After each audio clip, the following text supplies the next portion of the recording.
بسم الله الرحمن الرحیم و به نستعین. وەکو یۆدیۆ رب العالمینی کەرەم گەلمێکنم چۆن هەیڤە ڕەمەزانە پیرۆز بگرین. ئەمما الڤێری مزگینیە کۆ دیۆ پێغەمبەری هەی صلی الله عليه وسلم قد حديث جلو كلام كتب بيستن من صام رمضان ثم أتبعه ستا من الشوال كان كصيام الدهر.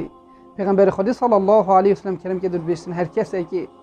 پشتی کو هیوا رمضان پیروز گرتی 6 روزاش هیوا شوالی بگیریتن و یه پروژی بیتن كان كصيام الدهر. هر وکی اف کسی هنه سالا کامل یه پروژی چند نعمت کامازانه تو بینه پیشتو بد خو ده کرم خدا تعالی کرم گل تاکیر و ته هیوا رمضان پیروز گرت تنید هیوا شوالی داجی 6 روزا بگیره هر وکی سال کامل توی پروژی سبرکو هندیکو خیرل دف رب العالمین بدهایه ما هیوا گرد بو خدا تعالی بما بده هیوا حسابه و هم دی 6 روزا گیرین بما ب 6 روزا حسابه یعنی بدو هیوا